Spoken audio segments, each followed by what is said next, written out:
Satan ne peut pas nous attraper dans ses filets sans notre accord, sans notre consentement. De même que Dieu ne peut pas nous entraîner dans son plan de salut si nous ne lui donnons pas notre accord, Satan ne peut pas nous entraîner dans son plan de perdition si nous ne lui donnons pas notre accord. Et comme il sait que bien souvent, il ne peut pas obtenir notre accord s'il nous dit vraiment toute la vérité sur ce qu'il est en train de faire, il va obtenir notre accord par la ruse. C'est-à-dire, il va nous faire rentrer dans ses plans en nous trompant, parce qu'il voit qu'on n'est pas fidèlement établi dans la parole du Seigneur. Donc, il peut, et il séduit surtout, ceux qui sont très sincères. Plus vous êtes sincères, plus vous avez de risques d'être séduits. Si votre sincérité est imprudente. Il y a des chrétiens qui sont alors sincères, ils disent « Moi, j'aime Dieu, moi je veux tout faire pour lui, Dieu le sait, donc je fonce et puis je vais de l'avant. » Et puis ils foncent tellement bien que tête baissée, ils vont dans les pièges de Satan parce que leur sincérité n'est pas prudente. Jésus nous répète « Soyez prudents comme des serpents, faites attention. » Il dit « Veillez et priez de peur de ne pas tomber dans la tentation. » Il exhorte ses disciples en disant « Prenez garde à ne pas être séduits. » Donc il nous demande tout sauf l'imprudence. Il nous demande une grande prudence. Dans les temps troublés que nous vivons, où la séduction grandit et grandira de plus en plus, les manœuvres vont se faire de plus en plus séduisantes, de plus en plus ressemblantes aux œuvres de Dieu, et si nous ne sommes pas extrêmement prudents, nous allons chuter dans la séduction. Et bien souvent par sincérité. Ceux qui sont tièdes et ceux qui sont froids, ils sont déjà entre les mains de Satan. Quand tu es tiède, tu as moins de risques de tomber dans le panneau de l'ennemi. Quand tu es tout feu, tout flamme pour Dieu, alors sincèrement, de tout ton cœur, mais que tu manques complètement de sagesse, de discernement et de prudence, là tu es un candidat idéal pour celui qui va être séduit, pour la séduction. Alors soit parce que ton cœur n'est pas prudent, soit parce que ton cœur n'est pas fermement attaché à la vérité de la parole. Donc il y a quelque chose de tordu dans ton cœur, déjà comme Ève. Avant même de pécher, il y avait quelque chose de tordu. Alors si Satan arrive à trouver donc des cœurs d'hommes et de femmes qui sont imprudents et qui ont laissé la parole de Dieu perdre de son autorité dans leur cœur, à ce moment-là, il va agir de l'extérieur pour présenter son piège, d'une manière évidemment agréable à accepter, pas désagréable du tout. Alors, ce que Satan est en train de faire, et ce qu'il fait donc pour séduire, quand il arrive de l'extérieur comme ça, qu'il a vu qu'un cœur n'était pas tout à fait droit, ou qu'il n'était pas prudent, il va arriver et il va commencer par souvent contrefaire l'action ou la présence de Dieu. Contrefaire, ça veut dire qu'il va imiter l'action ou la présence de Dieu. Il est capable de faire des miracles, il est capable de ressusciter des morts, il est capable de faire les miracles de guérison les plus grands, il est capable de changer l'eau en vin, il est capable de faire tout ça, Satan. Si tu crois qu'il n'est pas capable de faire ça, comme les magiciens de Pharaon, évidemment, il n'est pas tout puissant, donc il a une limite à sa capacité. Mais il peut faire suffisamment de choses extraordinaires pour attirer l'attention des gens et des chrétiens. Surtout des chrétiens sincères, mais imprudents. Donc il est capable de contrefaire l'action et la présence de Dieu. Il va créer une ambiance psychique ou surnaturelle où on aura le sentiment ou l'impression que Dieu est là, qu'il y a une présence de Dieu, et on va voir des choses se manifester, des miracles, des prodiges ou des choses qui sont surnaturelles et qui vont frapper les gens qui sont là. Et s'ils ne se méfient pas en disant « Attention, Seigneur, donne-moi le discernement pour savoir quel est l'esprit qui est derrière. Est-ce que c'est la puissance de l'homme ou de son esprit? Est-ce que c'est la puissance de Satan? Est-ce que c'est ta puissance à toi, Seigneur ?» Si on ne demande pas le discernement et si on ne l'exerce pas, le piège est grand. Donc il est capable de contrefaire la présence, l'action de Dieu. Il est capable de donner des faux signes, des fausses prophéties, des faux miracles, des faux dons spirituels. Il est capable aussi de provoquer dans le cœur des hommes des faux sentiments spirituels, par exemple un faux amour ou une fausse paix. Il est capable de remplir le cœur des hommes qui sont là d'un faux amour qui ne vient pas de Dieu. Ceux qui ont été dans l'hindouisme, par exemple, qui ont fait du yoga ou ces choses-là, savent très bien que Satan est capable de remplir le cœur de ses adeptes là-bas d'un amour extraordinaire quand il est ressenti, d'une paix, d'une joie surnaturelle même. Mais tout vient de Satan. Et ceux qui ont éprouvé cet amour, cette paix, cette joie au moment où ils l'ont ressenti, étaient transportés au 3e ciel, en disant c'est surnaturel ce qui m'arrive là, c'est fantastique. Quel amour, quelle joie, quelle paix, quel sentiment d'unité avec tous les hommes. Fausse unité, qui n'est pas basée sur la vérité. Satan est capable de faire tout ça. Il est capable de faire tomber les gens par terre en parlant en langue, en étant rempli de paix et de joie, etc. Il est capable de faire ça.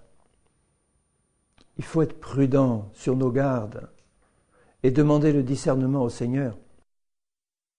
Il intervient aussi par des enseignements mensongers faits par des faux docteurs et des faux prophètes.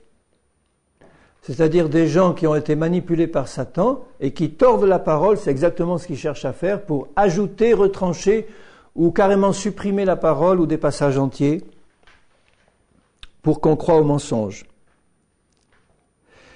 Et le tout en cachant évidemment soigneusement l'origine réelle de ces phénomènes. Il cache soigneusement celui qui est à l'origine, c'est-à-dire le diable. Alors vous pouvez être certain qu'en cette fin des temps que nous vivons, la séduction dans les milieux chrétiens va se faire de plus en plus forte et elle se fera par des manifestations qui ressemblent de très près aux véritables et qui ont toutes les séductions de l'iniquité pour ceux qui se perdent parce que leur cœur n'était pas droit. Il y avait quelque chose de tordu. Il n'y avait pas l'amour réel de la vérité. Et à cause de ça, leur cœur a été ouvert à la séduction parce qu'ils n'ont pas veillé pour tester les esprits qui se manifestaient comme Dieu nous ordonne de le faire, pour éprouver les esprits. Je prendrai l'exemple du mouvement de Toronto, qu'on appelle encore le vin nouveau. Je prends ce mouvement parce qu'il illustre bien ce qui se passe maintenant dans cette fin des temps. Ce qu'on appelle le vin nouveau ou le rire ou le mouvement de Toronto, etc. Vous avez là tous les éléments d'une séduction magistralement organisée par Satan pour introduire les chrétiens dans l'erreur et le mensonge. Avec toute une série de phénomènes qui ressemblent tout à fait au vrai. Je vous rappelle que ce mouvement a commencé au moment où un prédicateur sud-africain s'est rendu compte que peu à peu, dans ces réunions, il y avait des personnes qui se mettaient à rire. Et puis à rire d'une manière presque hystérique, pas normale. Et au début, il s'est méfié. Il a dit non, j'accepte pas ça. Sa femme aussi. Et puis comme ça se produisait de manière systématique à chaque réunion et que ça amplifiait, il a commencé à réfléchir et puis à se dire, mais dans le fond, ça vient peut-être du Seigneur. Je n'ai pas le droit de rester à côté de quelque chose que Dieu voudrait nous donner. Donc là, il a commencé à ouvrir son cœur au fait que ça pouvait vraiment être du Seigneur. Et puis il a fini par dire, c'est du Seigneur, ça c'est sûr. Et à mesure qu'il a évolué, évidemment, la manifestation se faisait de plus en plus grande et à la fin de chacune de ces réunions, c'était pratiquement toute la salle qui se mettait à rire de manière hystérique, mais à rire d'une manière qui n'était pas humaine. Alors lui a dû trouver évidemment dans la parole toute une série d'explications bibliques. Tous les passages où il est parlé de rire, etc. ont été mis en avant, évidemment tordus, plus ou moins tordus, sortis de leur contexte, qui montraient que c'était biblique de rire, et surtout de rire de cette manière-là. Et puis ça a pris de l'extension petit à petit. Après, un autre serviteur de Dieu a été au contact de ce premier. Il est allé à Toronto, dans cette fameuse église, où le mouvement du rire, qui était considéré à ce moment-là comme une bénédiction de Dieu, un début de réveil, parce que les gens qui passaient par cette expérience, ils passaient par une expérience extraordinaire, ils se mettaient à rire, et puis ils étaient remplis de joie, remplis de paix, ils étaient contents, ils étaient heureux, ils avaient l'impression d'être libérés d'un fardeau, il y avait toutes sortes de phénomènes qui se passaient, il y avait des guérisons aussi qui se manifestaient, des choses surnaturelles, et les gens ont tout pris en disant, mais puisque c'est bon, puisqu'il y a des passages de la Bible qui nous montrent qu'on peut rire, puisqu'il y a des guérisons qui se font, puisqu'on se sent bien, eh bien, c'est Dieu qui nous donne du pain du ciel, il ne peut pas nous donner un serpent. Et puis à Toronto, ça a été encore plus loin, puisque le monde entier est allé par charter, par avion entier, voir ce qui se passe et attraper le même esprit pour le répandre partout dans le monde. Ça s'est répandu et ça se répand encore partout dans le monde, avec toujours les mêmes manifestations, soit des rires hystériques, soit maintenant des cris d'animaux, des manifestations de gestes d'animaux, des gens qui se mettent à aboyer comme des chiens ou à hurler comme des loups ou à rugir comme des lions ou à bêler comme des brebis ou à marcher à quatre pattes ou à se tordre par terre comme des serpents, etc. Et tout est considéré comme venant de Dieu.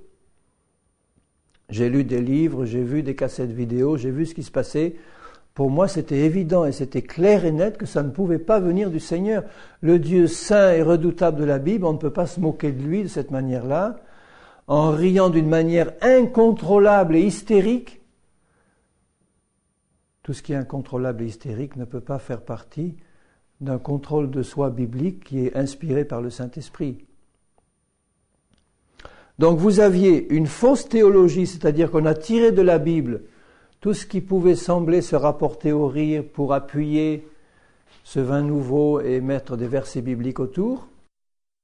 Et vous comprenez que quand on vous parle de l'enfer et que vous commencez à rire, quand on vous parle de la repentance et que les gens se mettent à rire, et puis qu'on dit qu'on peut se repentir dans le rire et que c'est très bon pour jouer avec le Seigneur, qui est un bon papa qui joue avec ses enfants, ce sont des choses qui montrent que la séduction est à l'œuvre. Mais ceux qui sont séduits ne le voient pas. Ils se lancent tête baissée parce qu'il y a des manifestations qui ressemblent à celles du Seigneur, parce qu'il y a des résultats apparemment bons. Eh bien, on accepte tout sans discernement. Et moi, je vois, personnellement, j'ai pu constater les fruits que ce mouvement portait à long terme dans la vie de la plupart des gens que j'ai pu rencontrer. Ce fruit apparent se manifeste par le désir de vivre dans la liberté. Alors souvent, j'ai entendu ce raisonnement. Des chrétiens m'ont dit « Ah, mais on a reçu une telle onction tellement puissante et tellement de la présence de Dieu que maintenant, on n'a même plus besoin de la Bible, on n'a même plus besoin de prier, on est conduit par l'onction du Seigneur et on est vraiment poussé par le Seigneur. Maintenant, tout ce que l'onction nous fait faire, c'est bon, on est dans la liberté du Saint-Esprit. Alors maintenant, on ne met plus le voile des sœurs qui se voilaient en priant parce qu'elles avaient compris ce que c'était. Maintenant, elles arrivent à dire, maintenant, on est libre, on ne met plus le voile, on laisse tomber le voile, c'est fini, on n'en parle plus. Alors maintenant, au lieu de mettre des jupes correctes, maintenant on va mettre des jupes bien moulantes et des tenues horribles, en disant, on est libre maintenant, on est libre, c'est pas ça qui compte. La liberté en Christ. Moi, j'ai vu des sœurs qui étaient auparavant dans des tenues respectables et dignes, après être passées par Toronto, elles se sont mises à porter des tenues presque de prostituées, à se couper les cheveux comme des prostituées. Et on voyait la rébellion qui se manifestait au travers de ce comportement. C'était manifestement un fruit qui n'était pas un fruit du Saint-Esprit. Je ne veux pas être légaliste et puis dire que les femmes doivent ci, doivent faire ça, etc. Mais il y a quand même, dans le respect du Seigneur, des choses que des hommes et des femmes qui sont remplis du Saint-Esprit doivent naturellement sentir qu'ils ne doivent pas faire. Alors là où la séduction est la plus grande, c'est quand ceux qui ont été pris par ce mouvement arrivent à dire « mais c'était de Dieu au début ». Et puis petit à petit, le diable s'en est mêlé comme dans tous les réveils. C'est vrai que le diable se mêle dans tous les vrais réveils. Donc maintenant, ils arrivent à dire, puisqu'ils constatent qu'il y a de tels débordements qu'on n'arrive plus à contrôler, des bruits d'animaux, des cris, des hurlements hystériques, ça ne peut pas venir de Dieu, ça. Donc, ils disent, au début, c'était de Dieu, ce rire qu'il y a eu au début, et ce mouvement était de Dieu, mais après, le diable est venu, et ce qui est mauvais, ce sont les débordements qui sont venus après, mais au début, c'était bon. Et moi, je vous dis clairement, bien-aimés, au début, ce n'était pas bon. Parce que cette manière de rire hystérique n'est pas du tout dans la Bible, au sens où eux l'entendent, alors que dans le réveil du début de la Pentecôte au début du siècle, ce qui se produisait, c'était des parlers en langue, parce que les gens étaient baptisés du Saint-Esprit. Il y a eu le même mouvement d'opposition qu'aujourd'hui, il y a eu le même mouvement de critique, mais au moins il y avait une base biblique sérieuse. C'était que le parler en langue est clairement défini dans la Bible comme un signe accompagnant le baptême du Saint-Esprit. Donc ceux qui recevaient le parler en langue et qui se mettaient à parler en langue sous l'action du Saint-Esprit, ils ont été critiqués par les autres, mais ils étaient sur une base biblique. Évidemment, Satan peut aussi faire parler en langue. Mais au moins ceux qui parlaient en langue sous l'action du Saint-Esprit, les vrais, ils avaient une base biblique. C'était un signe biblique. Alors que les rires hystériques incontrôlables, ce n'est pas un signe biblique. Ce n'est pas un signe biblique du tout. C'est même un signe anti-biblique.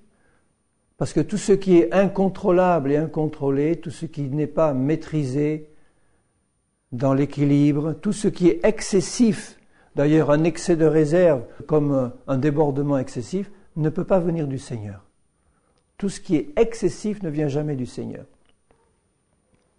Donc ce qui se passe dans ce mouvement actuel, c'est que, faute de discernement de ce qui se passe, faute de connaissance réelle dans la vérité de la parole de Dieu, et par désir sincère de voir enfin un réveil et des grandes choses se manifester, on a tellement envie de voir des miracles, des signes, des prodiges, on a tellement envie de voir un réveil, des choses surnaturelles se passer que, parce qu'on n'a pas vérifié dans la parole, qu'on n'a pas prié, qu'on n'a pas reçu du Seigneur dans l'attente prudente de suffisamment longtemps pour se dire « attendons les fruits, attendons de voir ce que cet arbre produit ».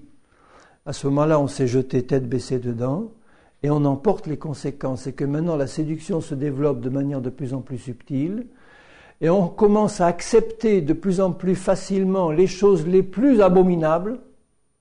Ça devient maintenant... on dit, ah ben oui, mais Dieu fait ce qu'il veut après tout.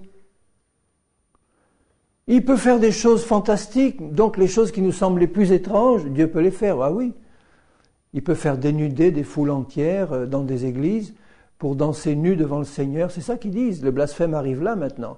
Sous prétexte que Saül, il s'est dévêtu en prophétisant, alors maintenant, si jamais ça arrive à une église entière qui se met toute nue pour louer le Seigneur, on va trouver ça normal. Vous allez voir que ça va se passer. On va trouver ça normal en tordant la parole. Parce qu'Ézéchiel, Dieu lui a demandé un jour de se promener nu et déchaussé, comme un signe prophétique, etc. Alors, si ça arrive à une église entière, on dira, on est visité par Dieu. Sans voir la séduction qui est derrière. Parce que le cœur n'est pas droit. Il y a eu quelque chose au départ qui montrait que le cœur n'était pas droit. Il n'y avait pas une volonté d'obéir au Seigneur et de vivre vraiment avec lui. On a la volonté de vivre des expériences surnaturelles, de vivre des miracles, de vivre des guérisons, de vivre des immenses conversions de foules entières, etc. On a la volonté de le vivre. Mais la volonté d'être changé personnellement dans son cœur pour marcher par l'Esprit, pour marcher dans la croix, ça on n'a pas la volonté. Donc puisqu'on l'a pas, on n'a pas le discernement nécessaire. Seuls auront le discernement ceux qui veulent obéir au Seigneur et qui acceptent l'œuvre de la croix dans leur vie. Mais ils ne seront pas écoutés. Donc ce qui se passe, c'est que on devient complètement passif. Disons, on n'exerce plus son jugement. Par désir de voir des choses de Dieu et de voir des grandes choses et des réveils, le jugement n'est plus exercé. On accepte tout passivement. Au lieu de raisonner, éclairé par le Saint-Esprit, d'exercer simplement son bon sens spirituel, son bon sens éclairé, de se dire, mais il y a quelque chose qui me semble pas tourner rond. Ça, on a beau dire que les choses de Dieu sont grandes, surnaturelles et inconnues, et ça dépasse tout ce qu'on peut, mais enfin, là il y a quelque chose qui, sur le plan de la simple raison humaine que Dieu m'a donnée, me pose question. Et m'arrête un moment pour me dire, stop, je veux réfléchir dans la prière, dans la compréhension de la parole, et je veux interroger le Seigneur jusqu'à ce que j'ai une conviction réelle. Pas une conviction pour aller dans le sens de ce que je voudrais moi, mais dans le sens de ce qui se passe réellement. Parce que celui qui a le cœur tordu dès le départ, il va prier en disant « Seigneur, montre-moi si c'est vrai ou pas ». Mais il n'a pas vraiment le désir de marcher dans la vérité. Je ne dois implorer le secours du Seigneur que si je le désire d'accepter sa vérité telle qu'elle est. Mais celui qui a le désir de voir des grandes choses et qui enfin en voit, et qui uniquement parce qu'il en voit, il est prêt à accepter tout ce qui se présente, même si ça vient de Satan, celui-là, il n'est pas prêt à être éclairé par le Seigneur. Donc ceux qui annoncent le grand réveil mondial, qui est associé d'ailleurs à ce mouvement, les faux prophètes annoncent un grand réveil mondial qui vient. Je préfère vous dire de tout mon cœur que c'est une fausse prophétie qui ne se réalisera jamais. Les conditions bibliques, les conditions des prophéties ne montrent jamais que la terre va être visitée par un réveil mondial. Surtout à la fin des temps, elle va être visitée par des ténèbres mondiales et il sera donné à l'épouse de se préparer, mais elle ne va pas se préparer sous la forme d'un grand réveil mondial qui va couvrir la terre, parce que la terre serait convertie, elle serait changée, il n'y aurait plus de jugement, plus d'apocalypse, plus rien. Ça ne va pas se passer comme ça. Le réveil de l'épouse se passe dans le fond des cœurs entre Dieu et nous. Et ça va se traduire évidemment par des vies complètement changées et des gens qui vont refléter la gloire de Dieu. Mais ceux-là vont être rejetés par le monde entier qui les entoure, comme Jésus a été rejeté, comme Noé a été rejeté. Et ce qui s'est passé du temps de Noé va se passer du temps du déluge final de feu. Donc ceux qui sont les plus nombreux autour de nous vont rejeter la vérité. Déjà, quand un mouvement de masse se passe au niveau de l'Église chrétienne, déjà je commence à me méfier. Parce que je me dis dans mon cœur, si la majorité l'accepte, c'est qu'il y a quelque chose de pas bon là-dedans.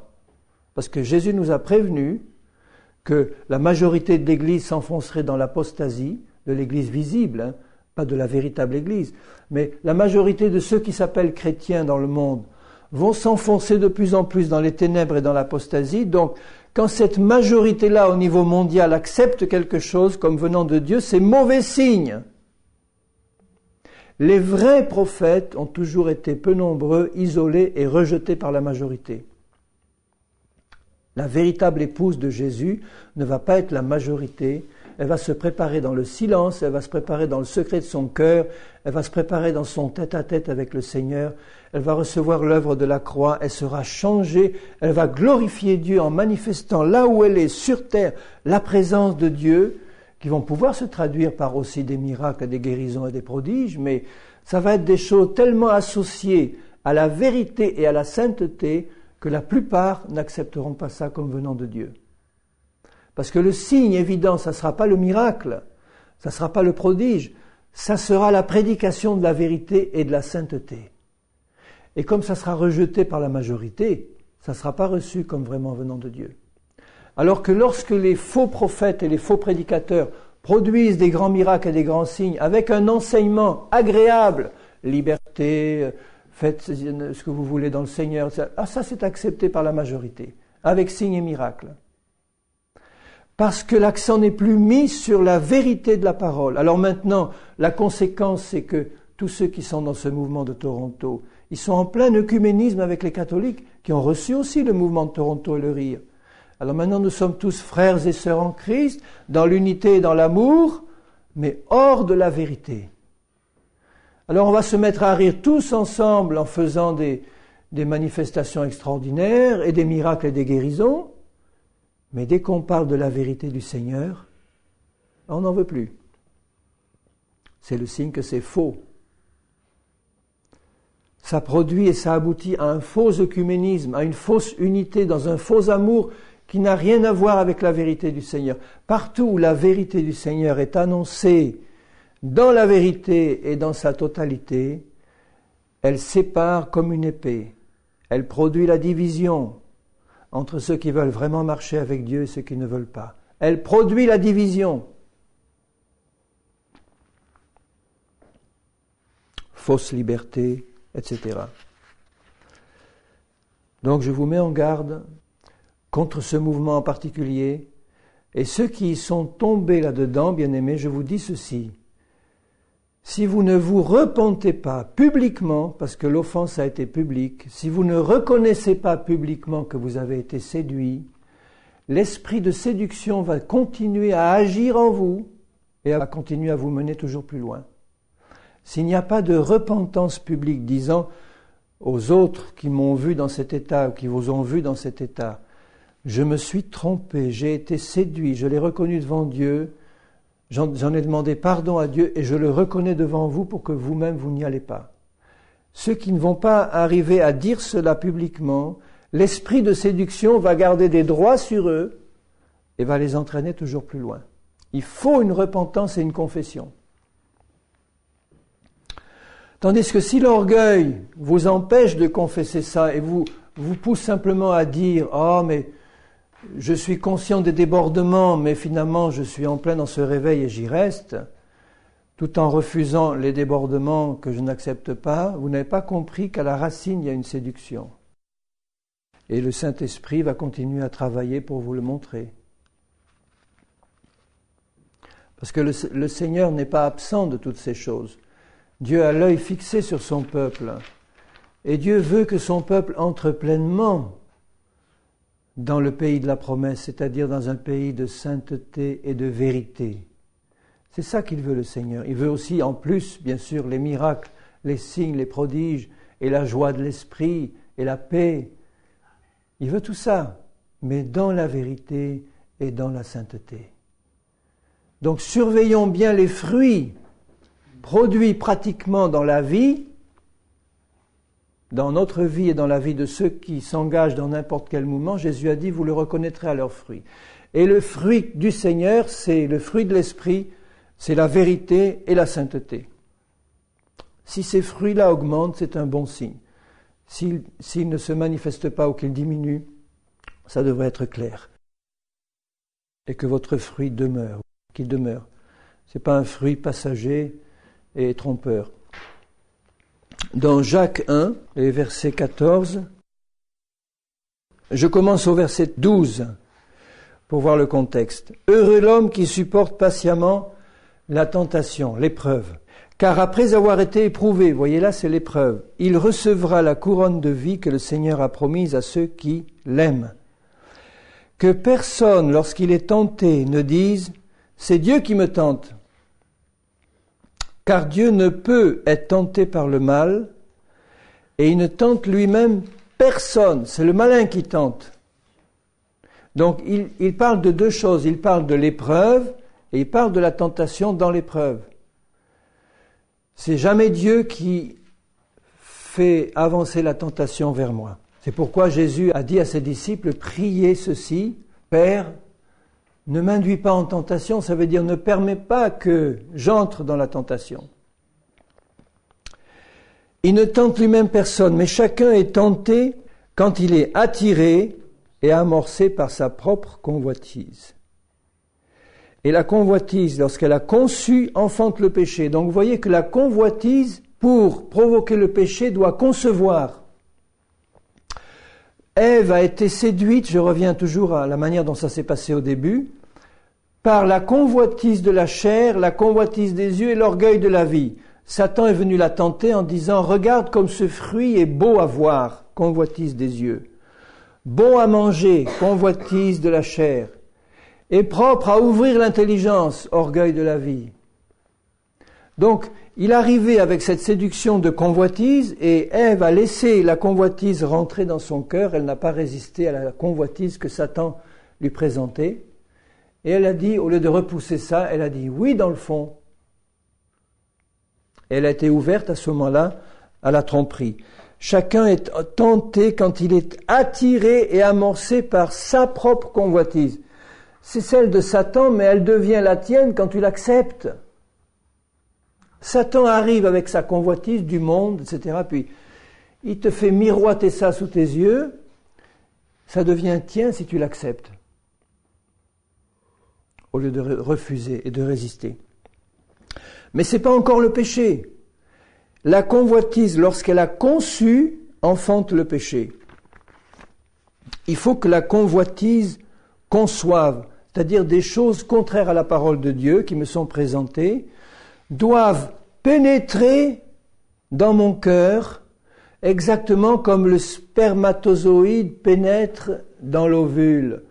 Quand il y a conception sur le plan humain, vous avez une masse de spermatozoïdes qui tourne autour de l'ovule de la femme, et il y en a un qui rentre, mais pour qu'il puisse rentrer, il faut que l'ovule l'accepte et s'ouvre. Personne ne pourrait rentrer autrement.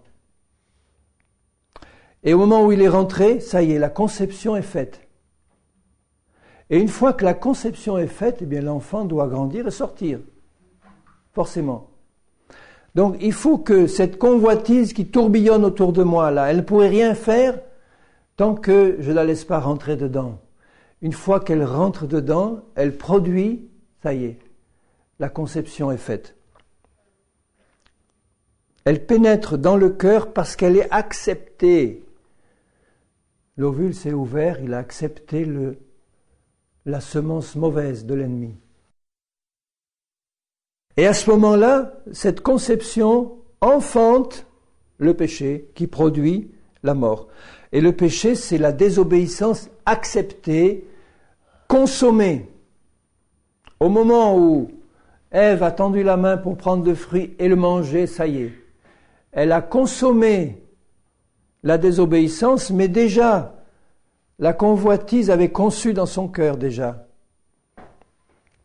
La désobéissance avait été acceptée, le péché consommé, et la conséquence du péché consommé, c'est quoi? La mort. Vous voyez que le but de Satan dans toute cette manœuvre, c'est de produire par le péché consommé la mort en moi. Évidemment, j'ai toujours, moi, la possibilité de le réaliser parce que le Saint-Esprit me convainc de pécher, de confesser et le sang de Jésus me lave. Mais déjà, il a un grand pied dans ma vie s'il arrive à me faire concevoir la convoitise et enfanter le péché qui conduit à la mort. Déjà, il a un pied dans la vie. Dans 2 Thessaloniciens 2, je relis ce passage qui est aussi capital pour montrer comment la séduction agit. 2 Thessaloniciens 2, et c'est aussi important de voir que rien ne pourrait se passer si je n'avais pas ouvert mon cœur à la convoitise que Satan vient me faire miroiter sous les yeux. Parce que j'ai détourné mon regard du Seigneur et de sa parole, je suis prêt à tourner mon regard vers quelqu'un d'autre. Moi, quand je suis venu de la part de Dieu, dit le Seigneur Jésus, vous ne m'avez pas reçu, mais celui qui viendra sous son propre nom, vous le recevrez. L'Antichrist. Quand on n'a pas les yeux fixés sur le Seigneur, les yeux sont disponibles pour quelqu'un d'autre. Si on n'a pas les yeux fixés sur la parole, eh bien nos yeux sont disponibles pour une autre parole. Dans 2 Thessaloniciens 2, 9, l'apparition de cet impie, l'Antichrist, se fera par la puissance de Satan avec toutes sortes de miracles. Les voilà, les grands miracles tant attendus par beaucoup de chrétiens. Des signes et des prodiges mensongers. Je le répète, ce seront de vrais miracles, mais avec une origine, une source mensongère. Avec toutes les séductions de l'iniquité pour ceux qui périssent, parce qu'ils n'ont pas reçu l'amour de la vérité, pour être sauvés. Donc, ceux qui sont confrontés à cette séduction qui arrive, avec tous ces miracles et tout, qui va tourbillonner autour des chrétiens pour leur montrer tout ce qui se passe et qui est attirant, ces miracles et ces séductions, c'est très attirant. Eh bien, pour pouvoir s'en sortir, il faut absolument avoir reçu l'amour de la vérité pour être sauvé. On ne peut pas s'en sortir si on n'a pas non seulement la vérité, mais l'amour de la vérité. Et cet amour de la vérité nous est donné par Dieu, à une condition. Aussi Dieu leur enverra une puissance d'égarement, c'est-à-dire une puissance de séduction, de tromperie, de mensonge. Dieu laisse, il dit, bon, vas-y, séduis-les maintenant, ils sont mûrs pour la séduction. Pour qu'ils croient au mensonge, afin que tous ceux qui n'ont pas cru en la vérité, mais qui ont pris plaisir à l'injustice, soient condamnés Le mot grec, c'est damné. Ils soient damnés en enfer. Donc, pourquoi est-ce qu'ils n'ont pas reçu l'amour de la vérité? Non pas parce que Dieu était capricieux et qu'il avait décidé de sauver les uns et de ne pas sauver les autres. Dieu veut que tous les hommes soient sauvés et parviennent à la connaissance de la vérité. Mais si ceux-là n'ont pas reçu l'amour de la vérité, c'est qu'ils n'ont pas cru quand la vérité s'est présentée. Ils n'ont pas cru. Pourquoi ils n'ont pas cru? Parce que leur cœur prenait plaisir au péché. Mais ils ont pris plaisir à l'injustice, c'est-à-dire au péché. Donc vous voyez, les deux conditions étaient remplies. Il y a une condition extérieure, les signes, les prodiges, les miracles, l'action de Satan, séduisant. Mais il y a une condition intérieure très importante, c'est que dans le cœur de ces gens-là, ils n'étaient pas attachés à la parole de Dieu et au Seigneur, mais leur cœur prenait plaisir au péché. Et parce qu'ils n'ont pas réglé ça devant Dieu, eh bien, ils n'ont pas pu croire à la vérité, parce qu'ils étaient attirés par le mensonge, ils prenaient plaisir au péché. Comment est-ce qu'on peut être attiré par la vérité quand on prend plaisir au péché? Et ils prennent plaisir au péché parce qu'ils n'ont pas laissé le Saint-Esprit faire une œuvre profonde de repentance, de révélation de ce que c'est que le péché, cette horreur qui a amené le Seigneur Jésus à la croix.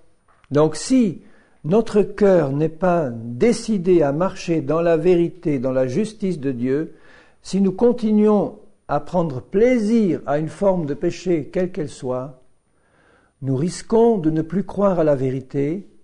Et si nous nous endurcissons dans cette attitude, que nous refusons de laisser le Saint-Esprit nous convaincre et de nous amener à la repentance réelle, si nous refusons cette action-là, nous allons nous endurcir et à partir d'un certain moment, Dieu envoie son jugement sous forme d'un esprit de mensonge qui va me séduire ou qui va nous séduire et nous entraîner dans la séduction et dans la mort, dans la damnation. Donc il sera impossible aux chrétiens tièdes, aux chrétiens qui vivent dans le compromis, aux chrétiens qui ne sont pas attachés au Seigneur et à sa parole, il sera impossible de résister à la séduction qui vient parce qu'elle sera trop forte au point de séduire même les élus s'il était possible, mais il ne sera pas possible s'ils restent fidèles au Seigneur et à sa parole.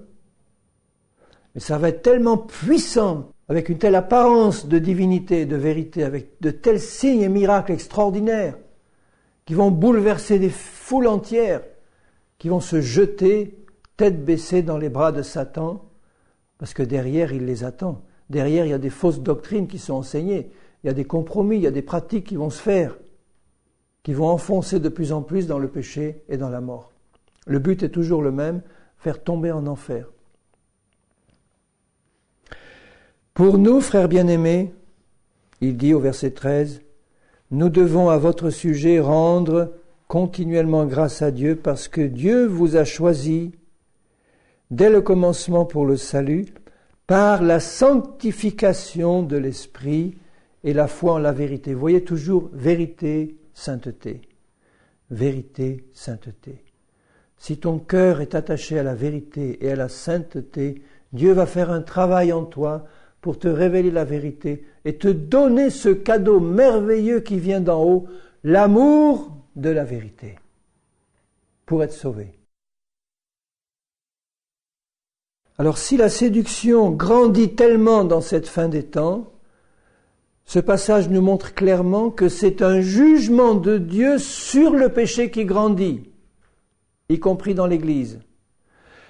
Un monde qui ne veut pas se repentir, une Église qui ne veut pas se repentir, se jette sous le jugement de Dieu qui vient sous forme de séduction et d'esprit d'égarement.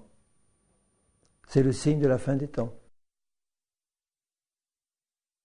Si nous laissons les convoitises rentrer dans notre cœur ou si nous cédons à la tentation du péché, sans nous repentir réellement, nous risquons gros, nous risquons d'être séduits. Parce que le diable va nous faire miroiter toutes sortes de bonnes raisons pour pouvoir continuer à vivre dans le péché, tout en me donnant des fausses excuses. Oh, c'est ta nature, c'est ton tempérament, tu es comme ça dès la naissance, tu ne pourras pas t'en sortir, tu es comme ça, c'est ton héritage. Ou bien c'est une crise de fatigue, t'inquiète pas, si tu es coléreux, c'est la fatigue. Ou si tu es méchant, c'est ton tempérament. Oui, il va faire miroiter des séductions pour me faire croire au mensonge. Alors que le Saint-Esprit est là en me disant, mais non, c'est un péché, repens-toi. Et si j'ai l'amour de la vérité, je vais accepter la voix du Saint-Esprit. Seigneur, je reconnais la vérité. Je me suis trompé, c'est un péché, je demande pardon à Dieu, à mon frère, à ma sœur. Seigneur, je te bénis parce que tu as prévu en Jésus-Christ le moyen de nous tenir et de nous garder dans l'épreuve et aussi devant la séduction quand elle vient.